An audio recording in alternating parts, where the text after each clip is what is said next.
Good evening everyone. আমি সোমনাথ পান্ডে এবং future গাইডার চ্যানেলে তোমাদের সকলকে স্বাগত জানাই। যারা ইউটিউব থেকে দেখছো তাদেরকে বলবো তোমরা পারলে আমাদের চ্যানেলটাকে সাবস্ক্রাইব করে রাখতে পারো। এই রকম রেগুলার আপডেট কিন্তু আমরা নিয়ে আসতে থাকি। যারা ফেসবুক থেকে দেখছো তাদের উদ্দেশ্য হলো তোমরা চাইলে আমাদের পেজটাকে ফলো করে রাখতে পারো এইরকম সঠিক ইনফরমেশনের জন্য।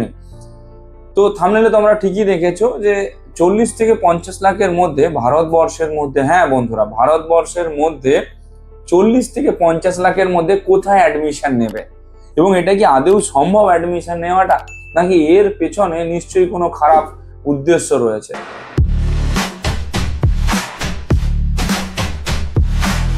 দেখো, সবার শুরুতে যদি দেখি 40 থেকে 50 লাখের মধ্যে ভারতবর্ষে অ্যাডমিশন নেওয়া সম্ভব।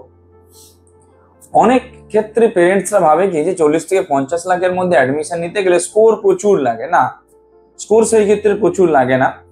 কর্ণাটক হচ্ছে এমন একটা স্টেট যেই স্টেটে তোমার স্কোর কিন্তু ন্যূনতম 570 থেকে 80-র উপরে চাই, তবে তোমরা 40 থেকে 50 লাখের মধ্যে অ্যাডমিশন পাবে। এছাড়া অন্য কোনো স্টেটে যদি তোমরা অ্যাডমিশন নিতে যাও, কিছু কিছু স্টেট এমন রয়েছে যেমন তোমার বিহার, ইউপি, তেলেঙ্গানা, ছত্তিশগড়, ঝাড়খণ্ড, এই রকম স্টেটগুলোতে তোমরা 40 থেকে 50, ম্যাক্স টু ম্যাক্স গেলে 55 লাখের মধ্যে অ্যাডমিশন তোমরা নিতে পারবে।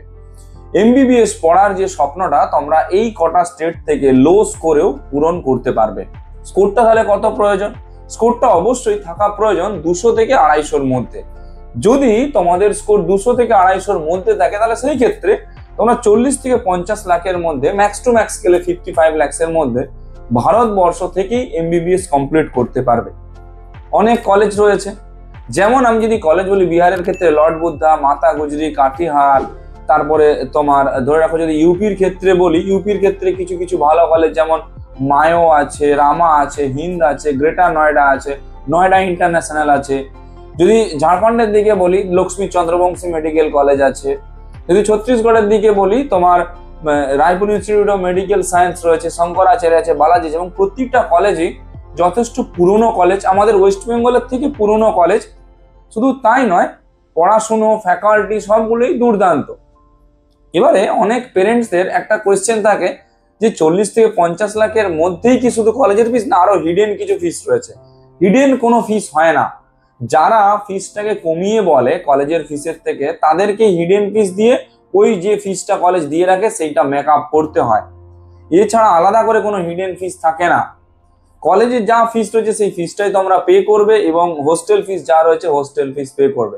প্রতিটা স্টেটের ক্ষেত্রে হোস্টেল কিন্তু ম্যান্ডেটারি নয়, তোমরা নিতেও পারো নাও নিতে পারো। আমরা স্পেশালি স্টুডেন্টদেরকে রেকমেন্ড করি ফার্স্ট ইয়ার যেটা রয়েছে, ফার্স্ট ইয়ারটা হোস্টেল নিয়ে তারপরে সেকেন্ড ইয়ার থেকে তোমরা তোমাদের মতো করে সুইচ করতে পারো।